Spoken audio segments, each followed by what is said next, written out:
Alors que je restais là, abasourdie et interrogative, mon mari m'a choquée et blessée encore plus avec ces mots. Pourquoi fais-tu semblant de ne pas comprendre? C'est ta faute, n'est-ce pas? Je veux chérir ma famille. C'est parce que vous avez harcelé ma mère et ma sœur que les choses ont pris cette tournure, n'est-ce pas? Je n'ai rien fait de tel. J'ai regardé sans rien dire le visage de mon mari furieux. Je m'appelle Anna. J'ai actuellement 29 ans. Mon mari s'appelle Tyler et il a 6 ans de plus que moi. J'ai toujours été douée pour les études et j'ai abordé mes études universitaires et ma recherche d'emploi avec diligence. Et j'ai travaillé dur avec un plan. Grâce à cela, je travaille actuellement dans une grande entreprise pharmaceutique. J'ai rencontré Tyler par l'intermédiaire de Brian, le mari de notre ami. Brian travaillait au même endroit que Tyler et j'ai été présentée par Amy, une de mes amies. À l'époque, j'étais tellement concentrée sur mon travail que la romance était la dernière chose à laquelle je pensais. Je trouvais le travail plus agréable que les études et je me sentais comblée. Amy craignait que je ne m'éloigne du mariage parce que je suis timide et silencieuse, contrairement à Tyler qui est extraverti et sociable. Nous avons pensé que nous pourrions nous compléter et avons décidé de nous marier. En discutant du mariage, Tyler et moi, qui gagnons tous deux plus que la moyenne, avons convenu de garder des finances séparées et de ne partager que les frais de subsistance. Le mariage et notre vie conjugale ont commencé en douceur. Mais il y avait un problème, ma relation avec ma belle-mère Jane. Pour faire simple, elle ne m'aimait pas. C'est une honte pour une femme de travailler autant. Je ne peux pas croire qu'un couple puisse avoir des finances séparées, disait-elle constamment à propos de mon travail et de notre statut marital. Elle se plaignait souvent de nos conditions de vie et même des détails du mariage. N'est-ce pas trop luxueux? C'était différent à mon époque. Je devais écouter en silence ses pinaillages malgré mon emploi du temps chargé, ce qui était épuisant. S'il vous plaît, supportez-la et tenez-lui compagnie. Je pense que maman se sent seule, vous savez, papa n'est plus là et elle vit seule, a déclaré Tyler. En effet, bien qu'elle ne m'ait pas souvent convoquée ou qu'elle ne soit pas venue chez nous, elle se plaignait chaque fois que nous nous rencontrions. J'ai donc décidé de continuer à la supporter. Malgré ces problèmes, notre vie conjugale s'est poursuivie paisiblement à un moment donné. Nous avons commencé à planifier l'achat de notre propre maison. Nous avions parlé d'acheter une maison avant d'avoir des enfants. Tyler a évoqué un jour la possibilité de vivre avec sa mère, mais il a ajouté, « Je pense que maman détesterait vivre avec nous. » Nous avons donc décidé de ne pas vivre avec ma belle-mère difficile. Cependant, je m'inquiétais pour mes propres parents. Tyler, si tu peux vivre séparément de ta mère, mes parents peuvent-ils vivre avec nous? Ma mère n'est pas très forte et mon père vieillit. Je m'inquiète pour eux. Ce serait bien si nous pouvions vivre ensemble, ai-je dit. Lorsque j'ai posé cette question, Tyler s'est empressé d'acquiescer, je pense que c'est une bonne idée. Nous avions l'intention d'acheter une maison spacieuse. Quoi qu'il en soit, appelle-le quand la maison sera prête. J'étais heureux de son approbation, même si je me sentais un peu mal à l'aise sur le moment, mais je n'ai pas approfondi la question. Lorsque j'ai annoncé à mes parents que je vivais ensemble, ils ont été très heureux. Pour être sûr, mon mari a informé sa mère que dans notre nouvelle maison, tout se passerait comme pour mes parents. Immédiatement après, elle m'a contacté et s'est plainte, « Tu es vraiment égoïste. Comment peux-tu décider de vivre avec tes parents sans me consulter ?» Je lui ai répondu. « Je suis désolée. Nous avons envisagé de vivre avec toi. Ce n'est pas grave. Je refusais de vivre avec une belle fille comme toi, a-t-elle dit. J'ai été blessée par ces paroles, mais comme je n'avais pas l'intention de vivre avec elle dès le départ, le fait d'avoir été refusée n'était pas un problème. Nous avons continué à discuter avec une société immobilière tout en vivant dans un appartement. Un jour, une personne inattendue a visité notre appartement. C'était la sœur de Tyler, Millie. Elle avait déménagé après s'être mariée, mais était retournée chez ses parents après que son mari l'ait trompée, ce que Tyler m'avait dit. J'ai quitté mon travail au même moment. J'ai divorcé. Je n'ai pas encore envie de travailler, mais j'ai besoin d'argent pour vivre, a-t-elle déclaré. Elle semblait être venue demander de l'argent à Tyler. Lorsque je suis allé l'appeler, il est arrivé dans le salon à contre-séhure. Je comprends, mais je n'ai pas d'argent liquide en ce moment, dit Tyler. Je me suis exclamé de surprise. Il était anormal que quelqu'un qui gagne plus que la moyenne n'ait pas d'argent liquide. J'essaie de ne pas avoir d'argent liquide sur moi, dit Tyler en essayant d'éluder la question, mais sa sœur dans le besoin n'était pas prête à partir. Les économies de maman sont faibles et je ne peux pas payer le loyer de ce mois-ci, dit-elle. Il l'a aidée. Tyler m'a jeté un coup d'œil, se sentant mal à l'aise pendant un moment. J'ai hésité à lui donner de l'argent après avoir compté les factures. Millie a simplement dit merci et est partie immédiatement. Plus tard, j'ai essayé de discuter de sa situation et de celle de Jane et de la date à laquelle elle rembourserait l'argent que j'avais avancé. Mais la réponse de Tyler a été d'une désinvolture irresponsable. Eh bien, c'est assez difficile. N'est-ce pas? Je rendrai l'argent bientôt. Nous vivons ensemble. Il n'y a donc pas besoin de se précipiter. Depuis lors, alors que je continuais à me sentir mal à l'aise, Millie a commencé à me demander de l'argent plus fréquemment. De plus, elle a commencé à me demander de l'argent directement, sans passer par Tyler. Lui donner de l'argent la première fois était peut-être une erreur. Elle a peut-être pris trop ses aises. Étant donné que nous avons également un budget familial, il est difficile de continuer à distribuer de l'argent comme on nous le demande. Cependant, lorsque nous avons poliment refusé, la sœur de Tyler est entrée dans une colère noire et a commencé à crier. Vous ne pouvez pas donner $1000, même si vous vivez ensemble. Je suis au chômage et j'ai du mal à joindre les deux bouts. Je fais aussi partie de cette famille, n'est-ce pas? Vous ne pouvez pas m'aider un peu? Je me suis quand même excusée, en disant que c'était difficile, et j'ai réussi à la renvoyer chez elle pour le moment. Mais elle est revenue immédiatement, accompagnée cette fois de sa mère. Tu n'es pas trop égoïste? La sœur de Tyler est aussi ta sœur. C'est cruel d'ignorer une famille qui lutte pour sa survie. Exactement. Es-tu en train de dire que ce n'est pas grave si nous commençons à mourir? Je n'aurais jamais dû autoriser ce mariage. Ils m'ont tous deux assailli d'insultes et ont fait irruption dans la maison. Puis, comme s'ils savaient où chercher, ils ont fouillé dans mes tiroirs. Vous gardez de l'argent ici, n'est-ce pas? Attendez s'il vous plaît, c'est inquiétant, ai-je dit, ignorant mes protestations. Ils ont pris l'argent que j'avais mis dans des enveloppes pour les dépenses courantes. Si de telles choses continuaient, nos vies seraient ruinées, remplies de peur. Je suis resté abasourdi pendant qu'ils partaient, comme s'ils fuyaient un cauchemar. Même lorsque j'ai fait part de mes craintes et de mes angoisses à Tyler, il les a balayées du revers de la main, en disant qu'ils étaient en difficulté et qu'il n'y avait rien à faire. Tu n'es pas ma femme? Comme le dit ma mère. Nous sommes une famille. Nous devrions mieux gérer les choses. Je suis fatigué et ce n'est pas mon problème, a-t-il dit avant de s'endormir seul. Tyler travaille dans une agence de publicité, et il semblait effectivement très occupé à cette époque. Il faisait souvent des heures supplémentaires jusque tard dans la nuit, et il y avait beaucoup de week-ends et de voyages d'affaires. Il ne pouvait peut-être pas se permettre de s'occuper de lui à cause de cela. Mais c'est difficile quand il ne veut même pas m'écouter alors que je suis aux prises avec des problèmes familiaux. Nous venons de construire la maison de nos rêves, mais avec de telles relations familiales, pouvons-nous vraiment nous en sortir à l'avenir? Je nourrissais déjà de sérieux doutes quant à notre longue vie de couple et à Tyler.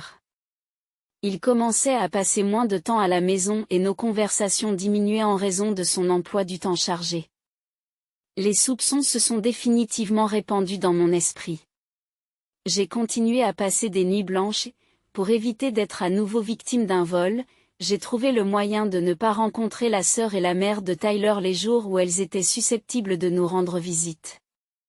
Je suis sortie et j'ai évité les conversations téléphoniques et les courriels. Grâce à ces efforts, je ne leur ai plus jamais donné d'argent. En revanche, j'ai reçu des courriels quotidiens remplis de sarcasme et d'insultes. En laissant intentionnellement la maison vide et en évitant les rencontres directes, j'ai réussi à ne pas leur donner d'argent. Le projet de maison a progressé en douceur, et quelques mois plus tard, la maison a été achevée comme prévu. Nous l'avions intentionnellement conçue comme un duplex avec des salles de bain et des toilettes au premier et au deuxième étage. La cuisine était spacieuse et lumineuse, facile à utiliser. L'agencement était parfait pour les tâches ménagères. Nous avions prévu d'appeler mes parents après avoir emménagé. Alors que nous étions sur le point d'inviter mes parents, Tyler a fait une déclaration choquante. À propos de cette maison, j'ai déjà eu l'occasion d'en parler à mes parents, mais je n'ai pas eu le temps de le faire. À propos de cette maison, j'ai décidé d'y vivre avec ma famille. Alors s'il te plaît, n'appelle pas tes parents et tu devrais partir aussi. Quoi? Pourquoi? Demandai-je, choqué et blessé par ces paroles. Ce que disait mon mari Tyler était complètement à l'opposé de nos discussions précédentes. Je suis restée bouche bée et j'ai demandé à mon mari. Pourquoi fais-tu l'idiot? C'est de ta faute, n'est-ce pas? Accuse Tyler. J'ai regardé sans rien dire le visage de mon mari arrangé. Je ne comprends pas ce que tu dis. Explique-moi bien, s'il te plaît. Je sais que tu as harcelé ma mère et ma sœur. Même quand elles viennent, tu les renvoies, tu ne réponds ni aux appels ni aux courriels. Les accusations de Tyler m'ont troublé. Bien sûr, je n'ai aucun souvenir d'un tel harcèlement. Il semble que Tyler ait mal compris quelque chose. Je suis désolée, mais je ne peux pas continuer à donner de l'argent à chaque fois qu'il le demande. De l'argent, tu es si avare. Ça ne ferait pas de mal d'aider un peu. La frustration de Tyler est évidente. Il demande toujours des milliers de dollars. Nous devons penser à une hypothèque maintenant, ça ne marchera pas. Ma famille est aussi la tienne. Tu ne peux pas penser à les aider? Pourquoi dis-tu les mêmes choses que ta mère et ta sœur? J'étais submergée par la tristesse, et les larmes commençaient à couler. Malgré mon état, Tyler se contenta de froncer les sourcils et de taper bruyamment sur la table. Tu les pousses trop fort. Et c'est pour ça que ma mère et ma sœur sont blessées. Elles sont devenues mentalement faibles. Je n'aurais jamais cru que tu puisses être une personne aussi terrible. Attendez, je voulais protéger les finances de notre ménage. Si je continuais à leur donner des milliers de dollars, cela affecterait notre avenir. Je suis désolée pour ta sœur et ta mère, mais je pense que c'est leur propre problème. Je ne peux pas continuer à répondre à leurs demandes déraisonnables. Je protégerai ma mère et ma sœur. Je les appelle ici pour qu'elles vivent ensemble. Vous avez accaparé ma précieuse famille et vous ne comprenez pas ma vie professionnelle trépidante. Je ne veux plus voir votre visage. Alors quitte cet endroit immédiatement. Avec une colère exagérée, Tyler m'a crié dessus. Je suis restée interloquée pendant un moment. Tu es censée être une épouse dans cette maison. Ne devrais-tu pas être plus dévouée à moi, à cette maison et à ma famille? Tu n'as pas quitté ton travail et tu travailles autant qu'avant. Veux-tu autant gagner ta vie? Ce mariage n'avait aucun sens. Je recevais plainte sur plainte et le simple fait d'écouter était épuisant. En fait, le manque de conversation avait déjà brisé la relation entre Tyler et moi. En outre, j'ai continué à refuser les demandes financières de sa mère et de sa sœur. Il était naturel que les deux qui m'en voulaient l'enrôlent de leur côté. De plus, elles voulaient s'approprier notre maison nouvellement construite pour leurs propres bénéfices. Et Tyler, ennuyé par son travail et sa vie personnelle, a volontiers cru à leurs affirmations et a comploté pour me chasser. Ce serait mentir que de dire que je n'ai pas été blessée. Après tout, c'était le mari que j'avais aimé autrefois. Il est triste, douloureux et très frustrant que notre relation se soit effondrée de la sorte. D'un autre côté, j'envisageais également de me séparer de Tyler. Même lorsqu'il rentrait de temps en temps à la maison. Il ne m'écoutait pas et ne me regardait même pas, ce qui me dégoûtait. Et il y avait une autre raison. Pour preuve, j'avais secrètement préparé un document de divorce. C'est vraiment triste que notre maison, que nous avons construite ensemble, en soit arrivée là. Mais si tu insistes, il n'y a pas d'autre solution pour toi et ta famille. Je renoncerai à la maison. Mais en retour, j'ai quelque chose à dire. Je ne veux pas d'une séparation où je pars comme ça. Je veux donc que tu signes ce document de divorce. Lorsque j'ai posé le nouveau document sur la table, Tyler s'est moqué de moi avec un mélange d'étonnement et de dérision. Tu es bien préparé. Que veux-tu dire par là? J'ai aussi atteint mes limites dans notre vie commune. Si tu veux me mettre dehors, c'est pareil. Parlons maintenant de la possibilité de divorcer. Cette situation était inattendue pour moi. Pour éviter qu'elle ne se reproduise, je vais enregistrer notre conversation à partir de maintenant.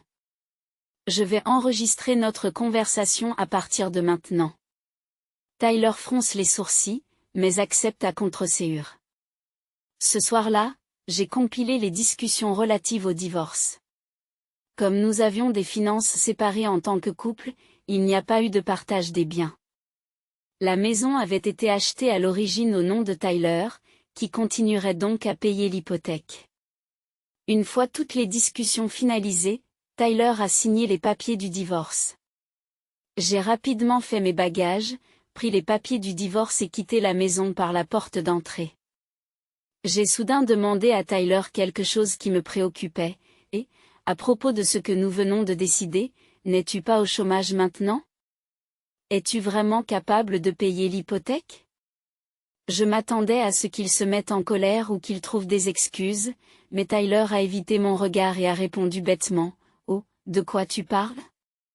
Dégoûté par sa tentative de feindre l'ignorance, j'étais totalement consterné. Oui. Je le savais. Je savais que Tyler était sur le point d'être licencié de l'agence de publicité où il travaillait. Malgré les circonstances, son ignorance feinte ne faisait qu'alimenter mon dédain. Je ne pouvais plus m'occuper de lui ou de sa famille. Mais j'étais désormais un étranger pour lui, je n'étais plus impliqué. Il pouvait faire ce qu'il voulait. De plus, j'avais déjà enquêté sur ses actions. J'avais pris des mesures à l'avance. Ensuite, je suis retourné chez mes parents avec mes affaires pour commencer une nouvelle vie. Mes parents étaient désolés d'apprendre mon divorce. Mais lorsque j'ai exprimé mon désir de les soutenir, ils l'ont accepté chaleureusement et un quotidien paisible a commencé. Je faisais la navette entre la maison où je vivais avec mes parents et l'entreprise. C'est juste après cela que c'est arrivé. Un jour, après avoir terminé mon travail, j'ai vu que Tyler avait laissé de nombreux appels en absence sur mon smartphone. Maintenant, un ex-mari, presque un étranger. Que pouvait-il bien vouloir maintenant? Cependant, j'avais un pressentiment. Je n'avais pas l'intention de rappeler. Mais comme il a rappelé alors que j'étais à la maison, j'ai répondu à contre-séure, « Tu sais, n'ignore pas mes appels. » J'étais au travail, il n'y a rien à faire. Alors, qu'est-ce que tu veux? J'ai répondu avec indifférence, mais en mon fort intérieur, je me suis dit que c'était bien fait. C'est pour ça que je l'avais dit. Comment pouvait-il se débrouiller sans travail? La banque m'a contacté. Ma mère et ma sœur l'ignorent. Elles m'ont trompé toutes les deux. Son histoire s'écroulait complètement. J'en avais déjà assez et je n'avais pas de mots à retourner. Tyler était directeur de l'agence de publicité et je savais qu'il avait eu des problèmes de conduite. Son comportement inapproprié à l'égard d'une employée avait posé problème. Il lui posait sans cesse des questions sur sa vie privée et ses relations personnelles, et se permettait des contacts physiques inappropriés lorsque personne ne regardait. La femme, incapable de le supporter, a consulté ses supérieurs. Le problème a été rapidement mis au jour et il a été averti à plusieurs reprises. Même si nous étions divorcés, c'était vraiment embarrassant d'entendre de telles choses de la part de son ex-femme. L'homme qui a présenté Tyler, Brian, travaillait dans la même entreprise et était manifestement au courant, et il semblait avoir réprimandé Tyler. Ne savait-il pas que je risquais de l'apprendre? Malgré tout, il n'a apparemment pas pu s'en empêcher. Pendant ce temps, l'entreprise poursuivait ses efforts pour créer un meilleur environnement de travail pour les femmes et les actions de Tyler étaient sévèrement examinées. Il pensait être discret, mais ses efforts étaient négligés.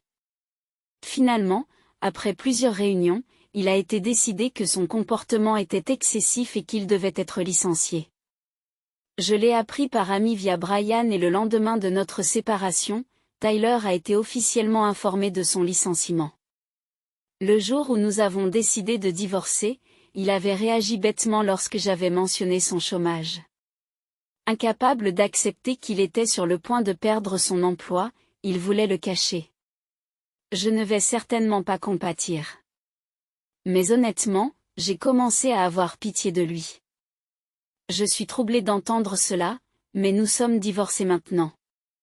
Nous sommes des étrangers. Tu dois donc gérer ton hypothèque tout seul. Même si nous sommes divorcés, tu restes mon ex-femme. C'est quoi cette attitude? Je ne veux pas entendre ça de la part de quelqu'un qui a été viré. Tu crois que je ne sais pas? Tu le savais après tout. J'ai trouvé ça étrange quand tu as dit ça à l'époque. Oui, je l'ai appris par Brian et Amy, c'est tout. Il est inutile de poursuivre la conversation avec Tyler. Je voulais raccrocher rapidement, mais à l'autre bout du fil, il essayait de me retenir. Attends. Je veux annuler le divorce. Remarions-nous.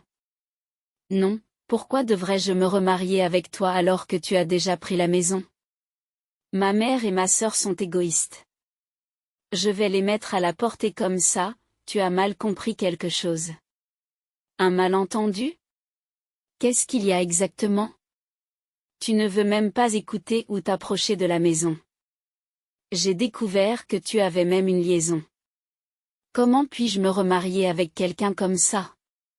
C'est moi qui ai envoyé l'avocat après Tyler, l'enquête que j'ai menée était à ce sujet. Alors que je me débattais et que j'étais blessée par les problèmes familiaux de Tyler, ses heures supplémentaires et ses voyages d'affaires se sont multipliés.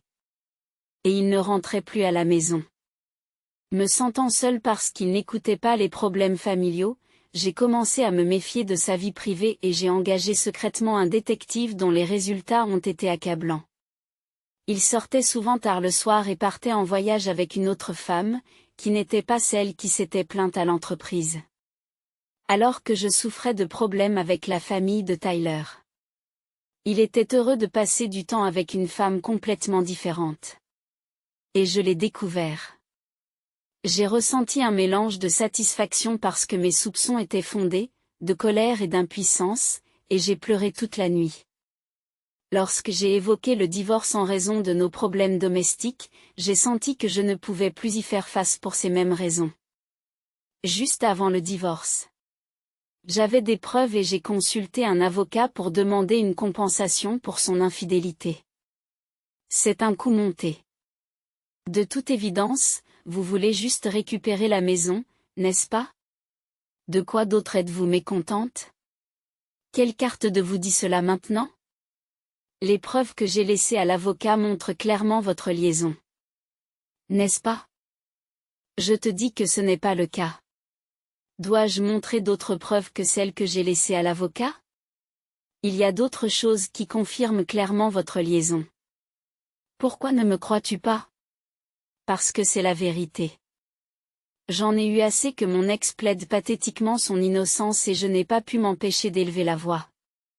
De toute façon, J'ai vraiment du mal à payer l'hypothèque. Alors je veux qu'on le remarie pour que tu reviennes à la maison. Bien sûr, je refuse. S'il vous plaît, vous travaillez encore, n'est-ce pas? J'admets le malentendu. Vous ne brutalisiez pas ma mère et ma sœur. Pourquoi en parles-tu maintenant? Il a eu un malentendu et m'a sévèrement critiqué parce que je continuais à travailler et que je m'en prenais soi-disant à sa mère et à sa sœur, et maintenant il ose dire cela. Depuis que nous avons divorcé, ma sœur au chômage mendie de l'argent chez nous. Lorsque vous avez refusé, même ma mère s'est jointe à vous pour la blâmer. C'est vrai, mais il est trop tard pour s'en rendre compte. Qui étaient ceux qui s'amusaient avec sa partenaire pendant que je souffrais à cause de ces gens? Je suis désolé. Je l'ai admis. Alors, restons en là. Malheureusement, je ne peux plus vous faire confiance. J'ai ressenti du dégoût pour mon ex-mari qui essayait maintenant de se rapprocher de moi. Je voulais désespérément mettre fin à l'appel téléphonique. Je t'en supplie. Je ne peux pas payer l'hypothèque sans toi, Anna. Alors tu veux te remettre avec moi juste pour l'argent? Incroyable. Tu sais, il n'y a pas que la liaison. Mais je sais aussi pourquoi tu as été renvoyé. Tu n'arrêtais pas d'embêter une fille au travail et même si ton patron t'a prévenu, tu n'as pas arrêté. J'ai vraiment honte. C'est un malentendu. Je ne ferai jamais une telle chose. Donc même si tu n'avais pas soulevé la question de la maison avec tout ce qui s'est passé, j'aurais quand même demandé le divorce. Alors que je disais cela, Tyler est finalement devenu silencieux. Il devait se sentir amer, incapable de trouver les mots pour répliquer. J'ai mis fin à l'appel sans espoir avec mon ex-mari à ce moment-là et j'ai bloqué son numéro. Après cela, j'ai travaillé assidûment tout en vivant avec mes parents bien-aimés. Certains jours, la liaison de Tyler et les problèmes avec sa mère et sa sœur m'ont empêché de me concentrer sur mon travail. Mais j'ai quitté mon travail et j'ai continué à exceller et à obtenir des résultats. Mes supérieurs ont reconnu mon travail acharné et j'ai reçu des augmentations et des promotions. J'entends encore parler de Tyler par l'intermédiaire d'amis. Apparemment incapable de rester au chômage, il a essayé de trouver un nouvel emploi. Le motif de son licenciement l'a gêné et il n'a été embauché nulle part. Aujourd'hui, il se contente d'un emploi à temps partiel mal rémunéré. Dans une telle situation, il lui semblait impossible de payer l'hypothèque de la maison. Et finalement, sa mère et sa sœur ont dû commencer à travailler à temps partiel, elles aussi. Leur projet de reprendre une maison gratuitement est tombé à l'eau et elles doivent être amères aujourd'hui. Par ailleurs, l'épargne de Tyler a considérablement diminué. Il semble qu'il ait généreusement soutenu la femme avec laquelle il avait une liaison. En plus de l'hypothèque de la maison, il doit maintenant me verser une indemnité. De plus, il est poursuivi par l'employé qui l'a harcelé au travail. J'ai entendu dire que ses économies s'étaient rapidement épuisées en raison de l'indemnité supplémentaire qu'il doit lui verser. Ayant du mal à joindre les deux bouts, mais ne voulant pas perdre la maison, la famille de 3 personnes travaille au salaire minimum et est complètement épuisée. Ma belle-sœur en particulier, qui voulait absolument m'emprunter de l'argent, m'avait dit qu'elle avait divorcé parce que son mari l'avait trompée. Mais j'ai découvert plus tard que c'était elle qui avait une liaison. Son mari s'est lassé d'elle et a divorcé. Elle a dû payer une compensation à son mari et s'est retrouvée endettée. Elle avait probablement l'intention d'utiliser l'argent qu'elle m'avait pris pour rembourser ses dettes. Vraiment? Que font ses frères et sœurs? Je regrette d'avoir été impliqué dans une famille aussi stupide. Je suis heureux d'avoir divorcé rapidement et d'avoir coupé les ponts. Quelques années plus tard puis ce sera le contrat. J'ai remercié l'agent immobilier ainsi que mes parents. Je planifie maintenant la deuxième maison de mes rêves, une maison plus confortable et idéale pour vivre avec mes parents, avec celle que j'ai construite auparavant. Merci beaucoup. Cette maison est beaucoup plus belle que la précédente. Je suis heureux que nous ayons pu en parler ensemble. C'est dommage pour votre mariage. Ce n'est pas grave. J'ai oublié cet homme stupide. Les personnes les plus importantes pour moi sont les parents qui m'ont élevé. En disant cela, mes parents ont souri joyeusement. Désormais, je vais commencer une vie paisible et heureuse avec les parents qui m'ont toujours soutenu. J'attends avec impatience la construction de la nouvelle maison.